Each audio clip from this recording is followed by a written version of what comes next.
나는 밀리터리 덕후다. 본격 밀리터리 팟캐스트 밀떡을 시작합니다. 정치와 함께 경례 밀떡.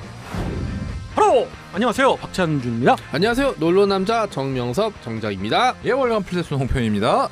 네, 2021년 들어서 계속해서 무기 시리즈를 하고 있는데요. 예, 무기. 이번에 무기 시리즈가 21번째를 맞이했습니다. 벌써. 네. 어이구.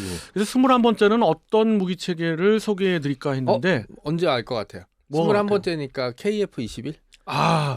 그건 아직 그 기체가 뭐 아직 시험 비행, 그렇죠. 천여 비행도 네. 안 했기 때문에 네. 좀 다음으로 미루고. 네, 아쉽네요. 네. 일단 우리가 또 아덱스도 있었잖아요. 네, 네. 그래서 그와 관련해서 관련을 해서 뭘까 하고 봤는데 우선 자위 2021에서 딱 민망한 이름이다. 계속 나오지만 자위 2021에서 미니 SLBM이 나왔고 그렇죠. 그 미니 SLBM을 이번에 발사했다고 그러한 사건이 있었잖아요. 그런 도발이 있었는데 그러면 그 잠수함, 그 플랫폼인 잠수함을 잡는 무기 체계들이 어떤 게 있을까? 그렇게 흘러가네요. 네, 물론 구축함이 있고 그것들이 굉장하고 또 헌터 킬러 능력을 그쵸. 가진 잠수함이 대응을 하겠지만 기본적으로 은밀한 이 세상 지구상에서 가장 은밀한 무기 체계라고 하는 잠수함을 잡으려면 그 잠수함을 찾는 무기 체계가 필요하다. 그러니까 이렇게 넘어가니까 루머 뭐 이런 게 생각나네요. 네. 괜찮으세요, 정 작가님? 네네네. 정 작가님한테 제가 맞춰보겠습니다. 네. 대잠 쪼개기. 그렇습니다. 네. 개잠 초계기, 대잠 여기가 초계기들이 대잠 초계기들이 썰렁했어. 대잠 초계기들이 사실은 이제 두 가지로 크게 나뉘죠. 하나는 이제 회전익 기체들이 네, 있을 수가 그렇죠. 있고 그렇죠. 또 하나는 고정익 기체들이 있을 수가 있는데 고정익 기체 위주로 소개드리면서 회전익 기체도 어떻게 발전해 왔는가를 말씀드려 보겠습니다. 고정익 기체는 이렇게 날개가 고정되어 있는. 그렇죠. 네. 그렇죠. 예. 회전익 기체는 이제 회전하는 뭐 한두 번 나온 이야기가 네. 아니라 이제 그 설명은 약 해드리고요. 이 기체들은 사실 그 2차 세계대전 때 독일의 그 대잠수함 그 유보트에 그렇죠. 네. 유보트를 잡기 위해서도 연합군 측에서 사활을 걸고. 그랬고 그다음에 일본과 미국이 태평양 전쟁을 벌이면서도 양측에 잠수함을 잡으려고 하는 그런 전력으로도 썼지만 기본적으로 그 당시에 이제 기술력이 떨어져서 결국 어떤 폭격기를 이렇게 좀 개조했거나 개조해서. 그렇죠. 유관 내지는 아주 뭐랄까 조악하다. 지금 시점에서 보면 조악한 그런 레이더. 그런 레이더로 그게 2000년 때까지만 해도 아직 음파 탐지 같은 걸 할 수가 비행기에서 할 수는 없으니까 그렇죠. 대신 떠 있는 잠망경을 잡는 거죠, 레이더. 그렇죠. 그러니까 이게 그리고 또 그 당시 잠수함들은 가라앉는 시간보다 물에 떠 있는 시간이 더 많았기 그렇죠. 때문에 예. 그 그레이하운드에서 맞아요. 그 얘기를 마지막에 했어요. 네. 그 폭격하잖아요. 가라앉아 있는 잠수함을. 이게 그거는 장황하는, 뭐예요? 네. 그건 뭐 일반적인 폭격기인데요. 예. 거기 이제 폭뢰를 대잠 초계라고 그러면 그 이전에 이제 잠수함이 어디 있나를 그 이제 이전에? 발견하려고 그러는 거죠. 대표적으로 일본 애들이 엄청나게 이제 몰리니까 특히 네. 이제 미국의 그 잠수함에다도 이제 몰리니까 미국의 잠수함을 찾기 위해서 토카이 이제 연합군 측에서는 로나라고 불렸던 그런 그 기체도 있었죠. 그렇게 해서 이제 2차 세계대전이 마무리되면서 그 이후에 대잠 초계기가 어떻게 발전했냐면 점점 더 장거리에 채공을 해야 되고 그러면서 너무 빨라도 안 됩니다. 잠수함을 잡아야 되니까 좀 저공 또는 고고도는 지금 그때까지는 생각 안 했고 저공의 장거리 그런 기체들을 생각해서 넵튠이라고 이제 네. 알려진 그런 기체가 대표적으로 이제 미 해군이 P2. 운영을 했죠. 예. 예, 맞습니다. 이게 이제 냉전 시기에 이제 만약에 유럽의 전쟁이 벌어지면 그 탐 클랜시가 썼던 거에서 똑같이 나왔듯이 미 본토에서 출발한 호위 함대나 보급 함대가 어느 시간대에 유럽에 도착하느냐 그 시간대에 소련의 잠수함 그다음에 이제 그 방해를 뚫고 가느냐였기 때문에 사실 이 대잠 세력들은 이제 미국의 집중적인 이제 투자가 있었던 거죠. 네. 그렇죠. 그리고 또 하나 미 해군은 대잠 구축함에 아예 그 대잠 헬기를 띄워가지고 탑재해가지고 작전을 하면 훨씬 더 소련의 잠수함을 잡는 데 도움이 될 거다라고 구상을 해요. 정말 절실히 필요해야 그쵸. 그런 게 나오잖아요. 이게 어떻게 나왔냐면 미국의 엄청난 그 항모 전단에 대항을 하기 위해서 소련이 여러 가지 전략을 추구해서요. 같이 맞불 작전으로 항모를 만들어 볼까? 아 근데 안 되죠. 안 돼. 네. 너무 안 돼. 네, 네. 넘사벽이야. 그죠? 그러면 뭐 결국 이제 가져간 게 잠수함이었습니다. 그래서 잠수함 소련의 잠수함 전력은 냉전 시절 어마어마했어요. 어마어마했죠. 네. 그 잠수함을 잡으려야 된다라는 목표 아래 고정익기도 발전이 됐고 회전익기도 발전했는데 아예 구축함에 탑재해서 그죠. 대잠 작전을 하면 훨씬 더 낫지 않을까 해서 그래서 미 해군이 이제 나오게 된 게 시킹이라고 알려진 SH-3 네. 그리고 그 SH-2 시스프레이드라는 그 두 기체를 했죠. 근데 이제 SH-2는 이제 구축함에 주로 네, 그렇죠. 탑재를 했고 SH-3는 항공모함에 탑재를 해서 대잠 작전 또는 이제 그 상륙모함에 탑재를 해서 대잠 작전을 했습니다. 개인적으로 궁금한 게 이게 바다 밑을 알아야 되는 거잖아요. 소나 탐지라든지 그렇게 되면 오히려 예전처럼 배에서 직접 알아보는 게 더 좋지 않나 이런 생각도 하거든요. 지금 그 전투함에서 예. 견인 그 소나, 디코 네. 소나를 이용해 견인 소나로 해가지고 상당히 장거리를 탐지하잖아요. 근데 그 당시만 해도 그런 것들이 없었고 구축함이나 함정에 있는 소나는 그 범위가 예. 조금은 좁았죠. 아. 아무리 봐도 좁죠. 그리고 헬기에서 직접 헬기의 그 항속거리가 전투행동 반경이 있을 거 아니에요. 그 전투행동 반경으로 가서 헬기 자체에서 뭐 소노부이를 의심되는 지역에 소노부이를 투하한다든가 아니면 소노브이가 어떤 거예요? 네 이제 설명을 드릴게요. 디핑 소나를 이제 한다든가 해서 대잠 작전을 벌이면 좋은데 지금 방금 말씀드린 그런 그 대잠 장비들이 사실 중요하거든요. 뭐 우선 소노부이는 일종의 그 부표예요. 그러니까 어떻게 보면 막대기 원뿔형으로 낚시할 원통형으로 때 돼 있는 뜨는 찌 같은 거죠. 그렇습니다. 그러니까 마이크를 한마디로 바다에 던지는 거예요. 물에 뜨는 마이크를. 그래서 이제 헬기에는 많이 실을 수가 없잖아요. 그래서 헬기에는 발사대만큼 정도만 싣습니다. 이제 나중에 이제 말씀드리지만은 SH-2가 발전을 해서 지금 현재 SH-60B였다가 그러다가 지금 우리가 이제 도입할 MH-60R까지 왔죠. 그 MH-60R 기준으로 말씀드리면 25발을 소노부이를 탑재하고 있고요. 그런 소노부이로 잠수함이 의심되는 지역에 투하를 해서 잠수함 그 음파를 잡는 거죠. 또 하나는 이제 정말 의심된다. 진짜 가까이 왔다. 이제 타격 방향을 잡을 거다라고 봤을 때는 디핑 소나라고 네. 그래가지고 자체 탑재하고 있는 그 소나 장비가 있어요. 그 디핑, 그러니까 물속 깊숙이 대잠 헬기에서 이제 내려가지고 대잠 작전을 하는 탐지를 하는 그런 그것들이 있습니다. 그래서 그걸 디핑 소나라고 하고 우리가 이제 지금 전력화돼 있는 H159 우리가 이제 8대가 들여왔던 우리 대잠 헬기 영국에서 이제 개발한 헬기죠. 그 헬기는 플래시 소나라고 알려져 있죠. 그 굉장히 성능이 좋은 그런 소나책입니다.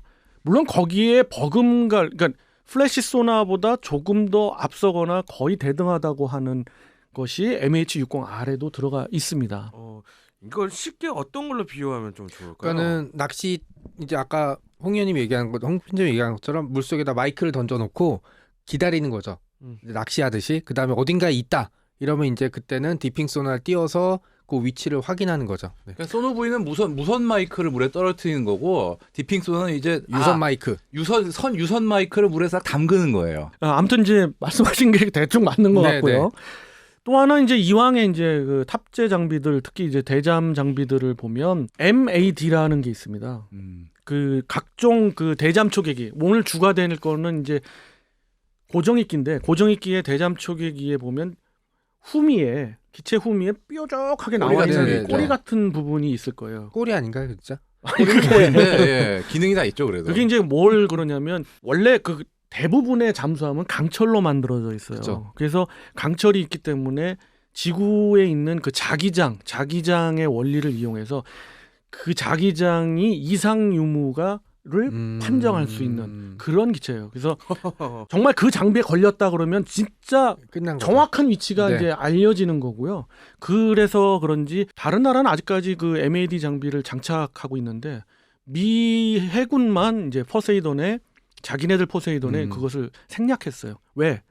효율성이 좀 떨어진다. 의미가 없다. 그렇게 해서 우리는- 잡히는 잠수함이 현대전에 있느냐. 최근에는 잠수함들도 또 비자성 처리들을 많이 하니까요. 그러니까 선체. 강철로 만들지 않거든요. 예. 아 그래요? 예, 그러니까 그렇기 강철로 때문에 만들어도 이게 자기장에 가해지는 간섭을 최소화하도록 특수 처리를 해요. 도색을 그렇습니다. 아. 우리 손원 1급이나 도산 안창호급 같은 경우는 그렇거든요. 나름 스텔스 기능을 집어넣은 거네요. 그렇죠. 스텔스죠. 예. 창과 방패의 대결이 이제 계속되고 있는 셈이죠. 예. 네.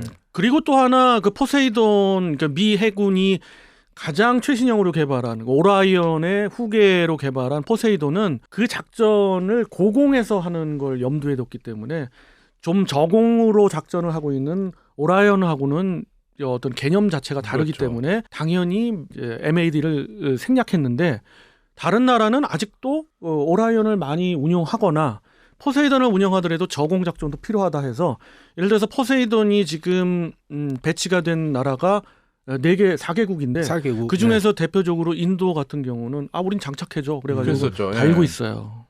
그렇게 이제 각 국마다 다르고 또 하나 이제 좀 흥미로운 거는 전 세계 시장에서 P8A 포세이돈에 대항을 해가지고 일본 또 해자대 같은 그렇죠. 경우 굉장히 대잠 작전에 그렇죠. 능하잖아요. 그래서 일본의 P1 대잠 초계기를 일본이 개발을 했어요. 독자 개발을 네. 했죠. 그것은 우리가 굉장히 앞서갔다고 봐줘야 됩니다. 네네. 사실 그 P8A하고 대잠 작전 측면에서 거의 대등합니다. 그렇죠. 비행 성능도 거의 대등합니다. 다만 개념이 그들은 저고도에서 작전을 하고 이쪽은 고고도에서 작전한다는 거고 그렇기 때문에 걔네들은 매드를 장착을 하고 있어요. 했죠. 예. 비용도 차이 많이 나지 않나요? 비용은 사실 생각보다 안 비싸요. 어. 그러니까 포세이돈하고 P1의 가격 차가 경우에 따라서는 P1이 약간 쌀 때도 있어요. 어. 그러나 수출이 안 되고 있습니다. 그 수출 안 된 또 방금 그렇게는 말씀하셨지만 수출 시장에서 계속 연전연패하고 있는 P1은 뭐가 있냐면 비싸.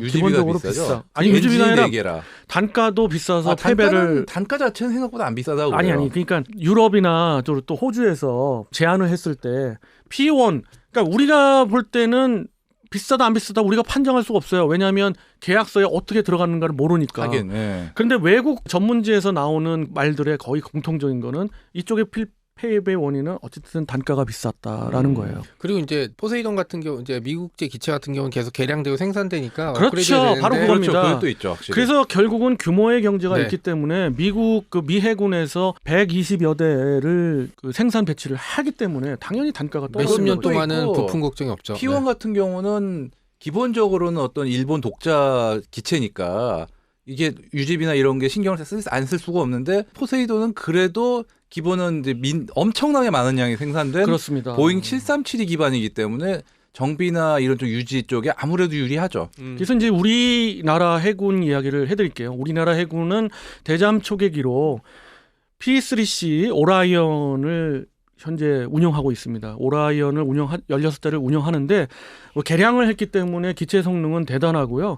그리고 APS-137 해상 레이더가 상당한 기능을 보유하고 있습니다. 그렇죠. 그래서 어떤 기능을 갖고 있어요? 당연히 해상에서의 잠수함을 잡는 기능이죠. 잠수함이 디젤 잠수함 경우 숨을 쉬기 위해서라고 표현할까요? 그렇죠. 예. 살짝 부상을 했을 때에 조금만 부상하더라도 바로 컨택 잡히고 최소한 스노클하고 잠만경은 그렇습니다. 끌어올려야 되니까. 그것이 지상에 있는 그런 부분도 어느 정도 커버를 하기 음. 때문에 우리가 아직까지 지상 탐지 기체를 이제 들여와야겠지만은 그쵸. 그 전에라도 지상 작전에도 도움이 될 수 있을 정도의 성능이었어요. 아무래도 탑승 계곡 레이더니까. 그렇습니다. 예, 그렇지만은 이제 뭐 제한적이죠. 물론 제한적인데 이제 이 기체에 더해서 드디어 우리도 이제 포세이돈을 구매 승인이 떨어져서 그렇죠. 2022년부터 6대가 들어오고 음. 그 당연히 이유 때문에 이번 아덱스에 미군 기체가 온 것이고 그래서 이제 전시가 됐습니다.